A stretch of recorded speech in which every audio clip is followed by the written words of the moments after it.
We are GB News. We're right across this great nation. On TV, on radio, on digital. Absolutely everywhere. We don't talk down to you. We embrace all voices. With honest and civilised conversation. We're not part of the establishment. We're one of you. And we're only getting started. Join us on GB News, The People's Channel. Britain's news channel. every morning from 6 o'clock, we'll wake you up with GB News Breakfast with all the stories you didn't know from the night before. So whether it's serious news, entertainment, or your own views from all over our great nation, we're here to kick off your day with a smile. And the national media should be reflecting and reporting what's happening here. You will notice the northwestern accents. Whether you're with us on TV, radio, or online, every morning, it's breakfast from 6 a.m. Hope you can join us. Join us for Ministry of Offence, the comedy panel show that's just like the news, in that the left fights the right and it doesn't really seem to matter who wins. We cover the big stories. It was in fact a troop of baboons and not angry vegans. I like that. And the really important stories. Fat naked cow gets stuck in swimming pool. It's a headline in a lot of local newspapers. Yeah. We're on the same team, Nick. Yeah, but I'm just helping you. Join us for Ministry of Offence, Saturday nights, 8 o'clock on GB News. I'm Dan Wootton. Join me Monday to Thursday from 9 to 11 for the feistiest and most fun news debate on TV, where free speech reigns. I'll bring you a sharp take on the day's biggest stories, bombshell newsmaker interviews, and A-list guests.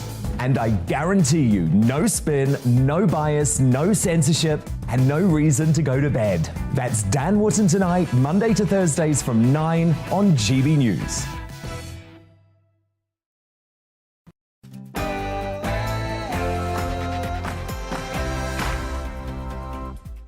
Hello and welcome to The Briefing with me, Tom Harwood, this Wednesday morning. Today, we explore Prime Minister's questions. We'll also explore, can the Conservatives get things back on track with a tax-cutting agenda? Can the Labour Party capitalise? And today is Tax Freedom Day. What on earth does that mean? Find out after the headlines.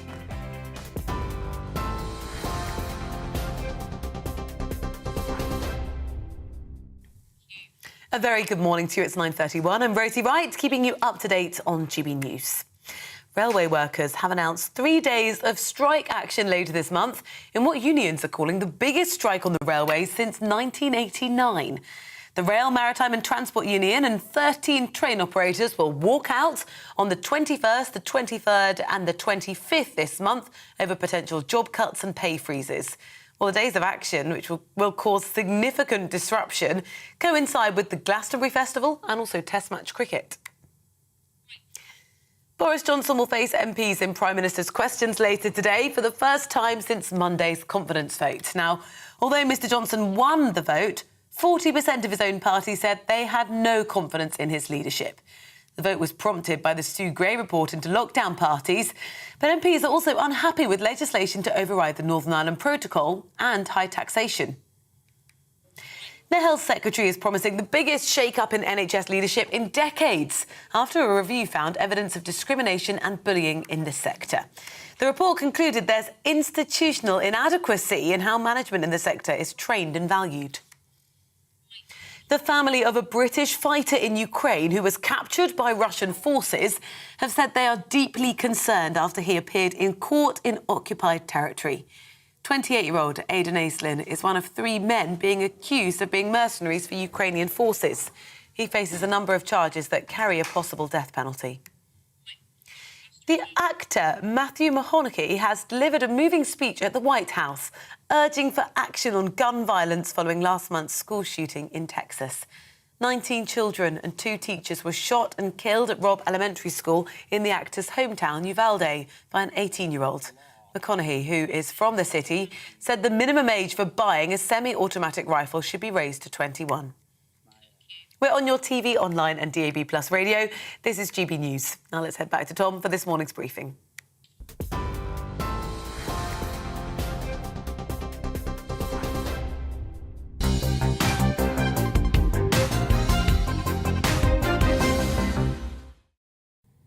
A very good morning to you. It's 9:33 and this is The Briefing with me, Tom Harwood, on your TV and your radio. Now, Conservative MPs have been urged to, quote, draw a line under questions about Boris Johnson's premiership after he survived Monday's vote.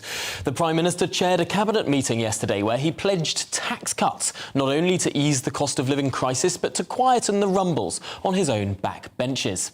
He urged ministers to draw a line under the confidence challenge and rally around his updated reform agenda, the details of which we'll see set out in multiple speeches starting tomorrow and going on into next week too.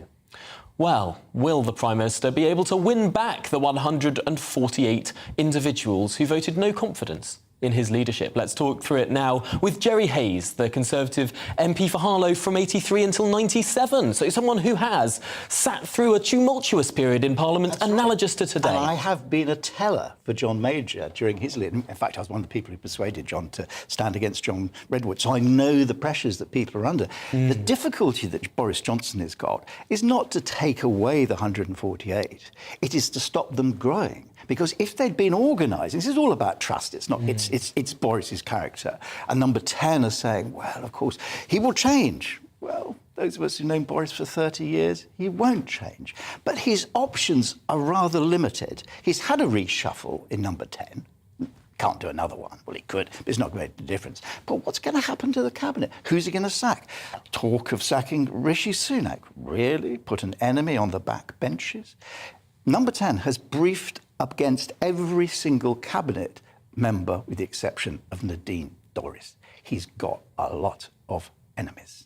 It's interesting, though, comparing the 1990s, where clearly there were, I'm not sure we can say the B word at this time in the morning, but that word that famously John Major had said about people in his own cabinet. There was more animosity within that cabinet. And indeed, for Margaret Thatcher, what did for her after she won her confidence vote, but not by 15% margin, it was her cabinet that dislodged her. It doesn't seem that the cabinet today is in the same ranking. It doesn't seem that the cabinet is as displeased with the Prime Minister as perhaps they were in the 90s and 80s. Tom, I suspect you speak to them and you know very well what they're thinking privately. They'll come on your show, they'll do the breakfast news and they'll say, oh, don't worry, everything's fine, don't worry, we'll put a line on it. No. When there are headlines that the Prime Minister is having a fight back, it means there's going to be trouble. It's not a question of whether, it's a question of when. The by-elections won't make much difference, but there will be organisation next time round. A load of nonsense about Jeremy Hunt, he wasn't organising, but you get Steve Baker. And this is the interesting thing. It's not sort of Remainers and Brexiteers. In fact, there were more Brexiteers than Remainers. It is all about trust. And once the electorate stop listening, you're in trouble. And isn't that the point with what we're expecting to hear from the Prime Minister tomorrow and early next week? This tax-cutting agenda, this reform agenda, this seems like Steve Baker's dream. But this seems like something designed to win back the Mark Harpers and the Steve Bakers, the free market right of the Conservative Party. You're never going to win them back. Now, there's a problem with it. I'm all in favour of tax cuts. I mean, I supported the government, all in favour of tax cuts. However, it's not a good idea if you're going to borrow, particularly when inflation is at 10%, because it makes inflation even worse. Similarly with cutting VAT, the difficulty, I think, existentially for the Tory party is simply this. We have now become a tax and spend government. Now, there may have been very good reason for it because of the pandemic, but we've got to get away from that because otherwise you go into the next election. And also, don't forget, Starmer might have to resign. Angela Rayner might have to resign. So you could have a completely different alignment of politics. But at the moment, we can hardly say, well, they're going to raise your taxes, they're going to spend your money, because we're doing exactly the same thing. Yes, and we're going to speak to a former Labour advisor a little bit later in the show about that. But returning to the Tories, this does seem to be almost an opportunity in a funny sort of way for Boris Johnson, who hasn't had a coherent agenda over the last 2.5 years. He's been not the most ideologically consistent individual. Might he now be able to become one? No, of course not. You know that, and I know that. Boris is Boris is Boris. And that was all baked in because he was a winner. But he's not perceived as a winner now, because you look at the polls. I mean, the polls are serious for the Red Wars. I wouldn't worry too much about them. They were the cherries on the top of the cake. People who are really worried are in the south of England, where the Liberal Democrats are number 2. Those are the sort of people he's got to try and win round to show, I can win, I can be trusted. It's a tricky one. It is a tricky one, but I wonder if he can turn around the economy. And we also remember that famous phrase from the 1992 US election, it's the economy, stupid. Yeah. If things can turn around, if people can feel richer by 2 years, and perhaps a reform agenda that deals with the cost of childcare, of housing, of income tax, if that can get there, could Boris Johnson actually find a way, as he has been described by so many people over so many years, as the greased piglet he is? Can he squeak out of this one? The greased piglet, I'm afraid he's on the spit at the moment, and an apple in his mouth, and I won't even think where anything else is. But the fact is, look, the Tories can win the next election, and they can't win it with Boris Johnson. That is the decision the backbenchers are going to have to make, because there will be rule changes. If there is at the moment, you'll see Prime Minister's questions today, everyone will be cheering, whoa, whoa, whoa, good old Boris, and then the sketch writers say, yes, but it's wonderful, the support. No, it's not, because the whips have asked them to do it, and they all pretend. They all pretend. And it's what they say behind the scenes that matters. Then they go into the tea room and they'll start plotting. Yeah. And where do you think that plotting is going to lead? Just finally, in this conversation, at what point might the 1922 exec change those rules? When is the next moment of danger for the Prime Minister? The next moment of danger is probably the by-elections, but it's not the biggest, because they've been baked in. What happens on the Select Committee for Privileges, if they come to the conclusion that he has broken the ministerial code, that he has lied to Parliament, then there are difficulties there. But of course, how is he going to address a party conference? You've got 41% of his MPs who are against him. Far worse position than John Major. It's going to be a fascinating few months. Jerry Hayes, thank you so much for talking through those issues with us there. Really appreciate your time this morning. Well, now, we hinted at it a little bit in that conversation, but what do the Labour Party make of all of this? How do they capitalise, and could they win an election? Well, reportedly, the phrase "save Boris, sink the Tories" has been heard around Westminster. Is it in Labour's interests to keep the Prime Minister in place? Well, let's talk to John McTernan, political strategist, commentator, and Tony Blair's former political secretary. Welcome to the programme, John. Is the Labour Party really missing a trick here? Should the Labour Party be supporting the Prime Minister's position? Oh, look, we should support him the way that a rope supports a hanging man. The agonies of the Tory party are a joy for the Labour Party.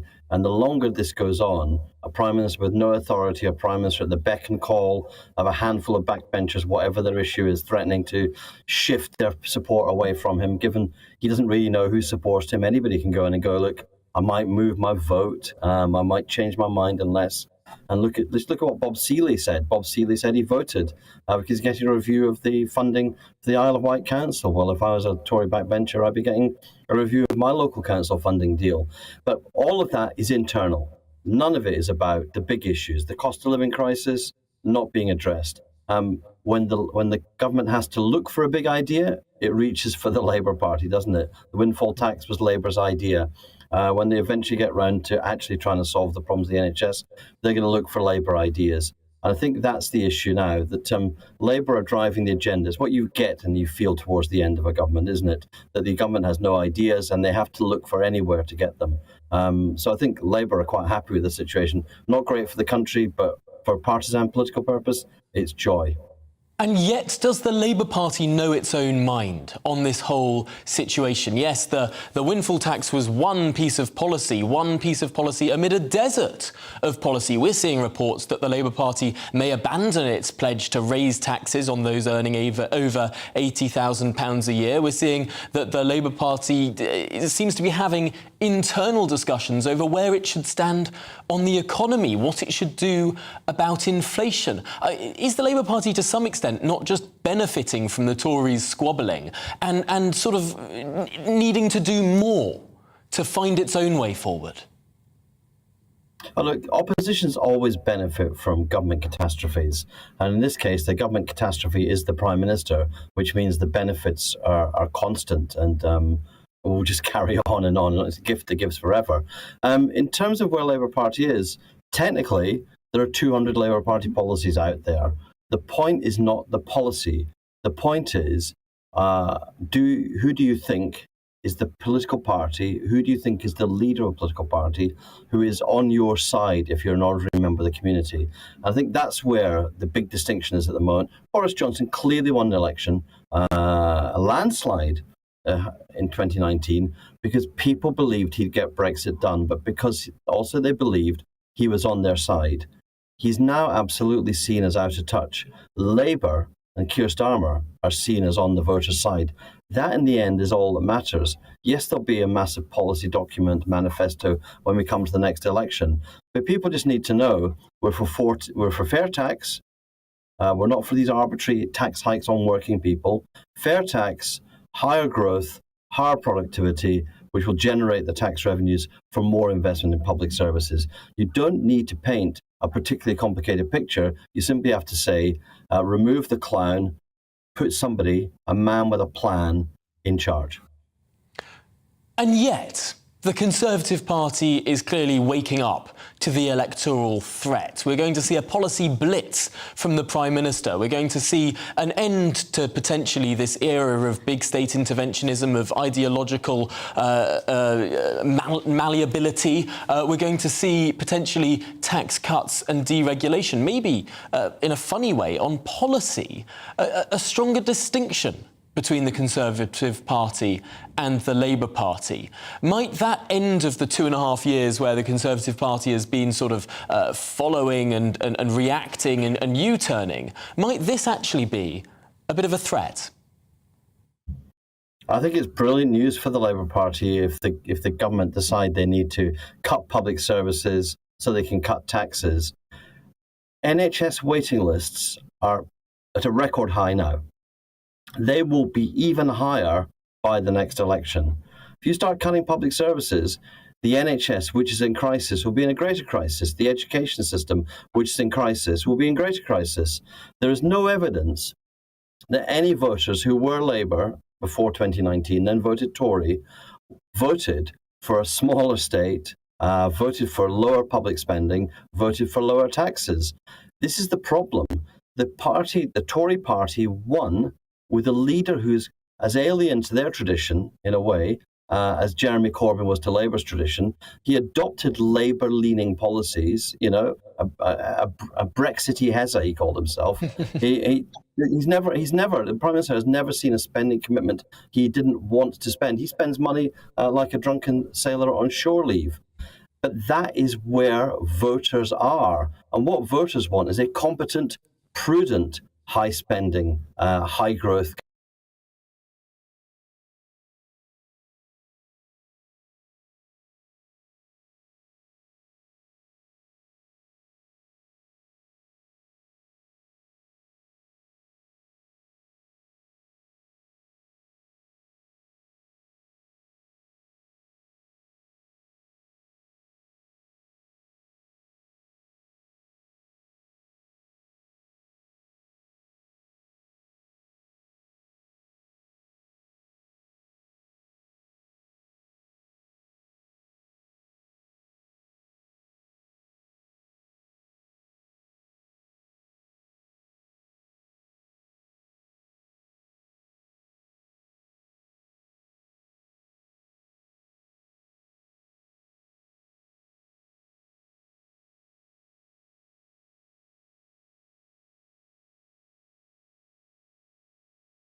Compared to how long we have to work, in effect, to fund the government. Well, last year, Tax Freedom Day fell an entire week earlier. And worse, on current trends, we can expect Tax Freedom Day to continue to fall later and later in the year. Using OBR growth and tax revenue projections from March 2022, Tax Freedom Day is projected to hit the 24th of June, weeks later working for the government by 2026. The latest since at least the early 60s, according to historical data. Well, I'm delighted to talk through this now with Dr. Madsen Piri, co-founder and president of the Adam Smith Institute. Now, Madsen, you're someone who has advised governments in the past on growth and indeed privatisation. Tax has been rising pretty consistently for the last over over a decade. How does that impact where we see ourselves in terms of economic growth and prospect for prosperity? The answer is not good. It doesn't have to be that way. Under Margaret Thatcher, we had a whole decade in which Tax Freedom Day either stayed the same or became earlier for 10 successive years. So it proves it can be done if you have a government determined enough to do it. As to whether this one is determined enough, time will tell, but many people have their doubts. Why does it matter where Tax Freedom Day is? Obviously, this is taking into account all of these different taxes, income tax, VAT, corporation tax. Adding it all up, you get to 43% of the way through the year. Yep. It's later now than before. Why does an ordinary person feel that? It matters because it determines the level of economic growth. If you lower taxes, you'll get economic growth, and economic growth means that wages can rise and the cost of living crisis can be solved.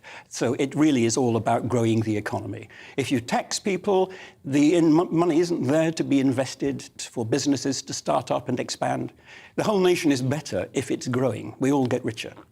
Now, Tax Freedom Day is one day. That's about the amount of tax that the government takes from us. There's another day, which is the Cost of Government Day, which is about the amount of money that the government spends. And that's even later, implying that we've got quite a large deficit. Well, it's borrowing, of course. Borrowing makes the difference between Tax Freedom Day and Cost of Government Day.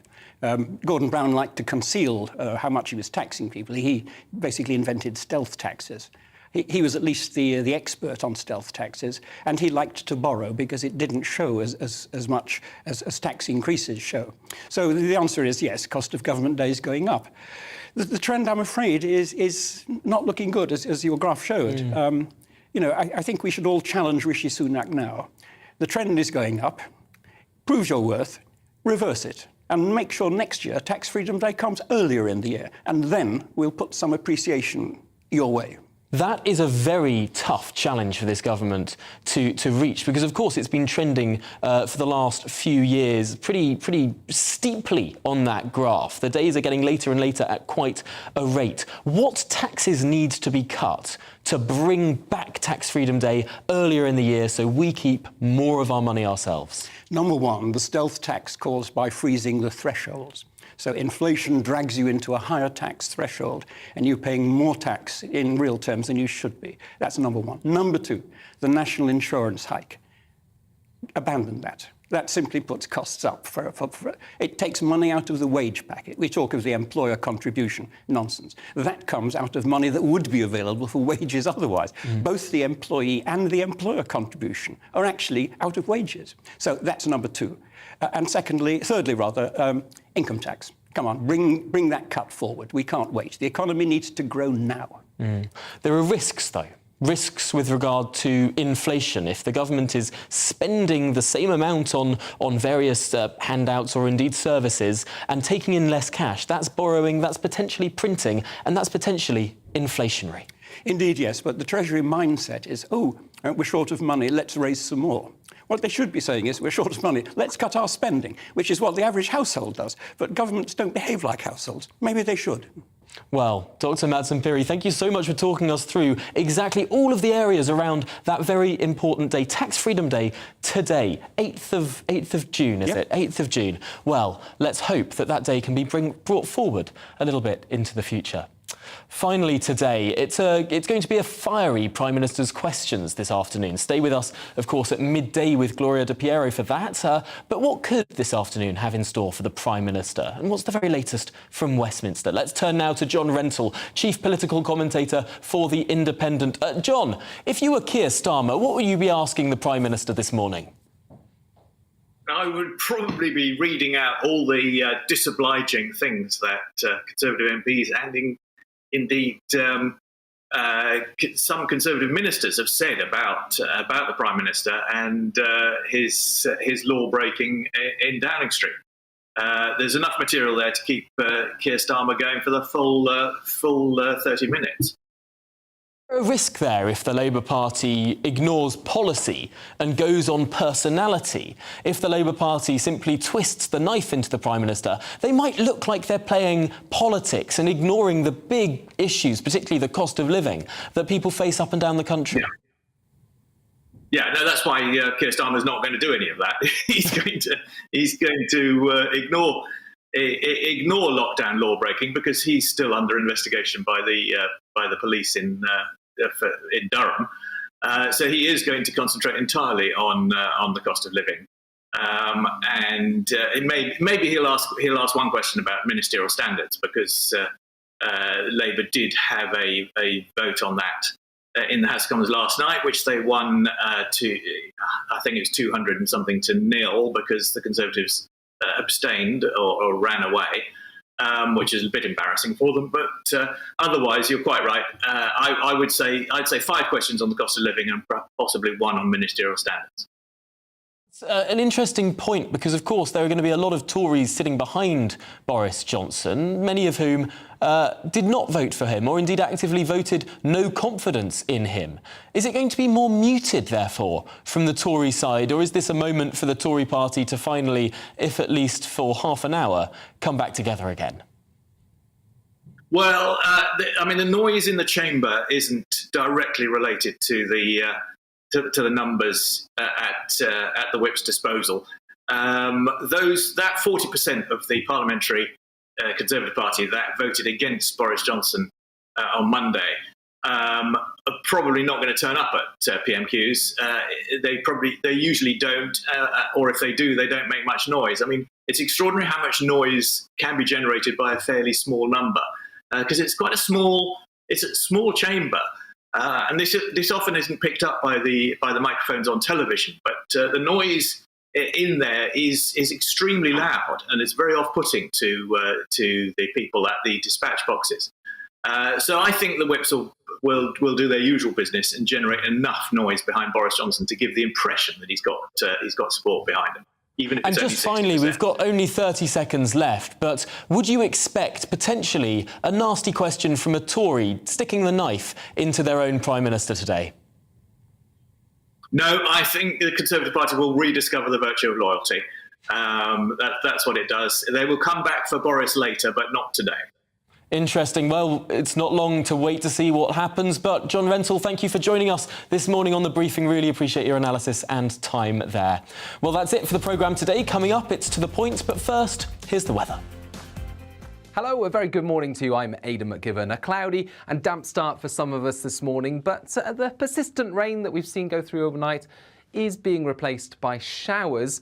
And away from the showers, there will still be some sunshine. Nevertheless, low pressure is in charge. A weather front has been moving slowly from the west overnight, and that's coming to a standstill across central parts of Scotland. And so it's a damp morning for the central belt, and then that rain edges into the Grampians and the Highlands by later this morning. To the south of that, brighter skies, some sunny spells, but also frequent showers, some sharp showers with rumble of thunder in places, even some hail. Now, the showers will be moving through quite quickly on a breeze in the south, and away from the showers, still the potential for 22 Celsius, but the showers will be slow moving across Northern Ireland, southern Scotland and northern England, so could be some tricky conditions on the roads where those showers occur one after the other. The far north of Scotland, meanwhile, stays fine through the day, some sunny spells here and some warmth, particularly around the northwest Highlands.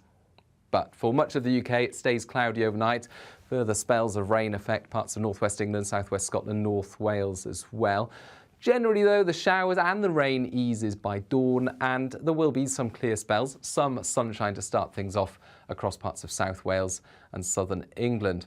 Areas of clouds still lurking close to the North Sea coast, so perhaps a dull start here. Showers break out for parts of northern England and Scotland by the afternoon, but a more persistent spell of rain returns to Northern Ireland, to parts of Wales as well as the southwest, particularly over the hills in the west. And the breeze picks up. Now, that breeze is going to be the main feature later Thursday into Friday and Saturday. Increasingly windy, unusually so for the time of year, with the risk of gales in the far northwest. That breeze accompanied by sunny spells, but also some showers.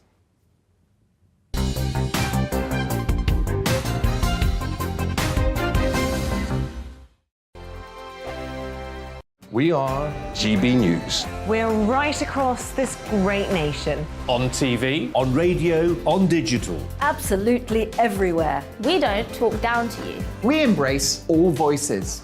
with honest and civilised conversation. We're not part of the establishment. We're one of you. And we're only getting started. Join us on GB News, The People's Channel. Britain's news channel. Every morning from 6 o'clock, we'll wake you up with GB News Breakfast with all the stories you didn't know from the night before. So whether it's serious news, entertainment, or your own views from all over our great nation, we're here to kick off your day with a smile. The national media should be reflecting and reporting what's happening here. You will notice the northwestern accents. Whether you're with us on TV, radio, or online, every morning, it's breakfast from 6 a.m. Hope you can join us. Join us for Ministry of Offence, the comedy panel show that's just like the news, in that the left fights the right and it doesn't really seem to matter who wins. We cover the big stories. It was in fact a troop of baboons and not angry vegans. I like that. And the really important stories. Fat naked cow gets stuck in swimming pool. It's a headline in a lot of local newspapers. Yeah. We're on the same team, Nick. Yeah, but I'm just helping you. Join us for Ministry of Offence, Saturday nights, 8 o'clock on GB News. I'm Dan Wootton. Join me Monday to Thursday from 9 to 11 for the feistiest and most fun news debate on TV, where free speech reigns. I'll bring you a sharp take on the day's biggest stories, bombshell newsmaker interviews, and A-list guests. And I guarantee you, no spin, no bias, no censorship, and no reason to go to bed. That's Dan Wootton tonight, Monday to Thursdays from 9 on GB News.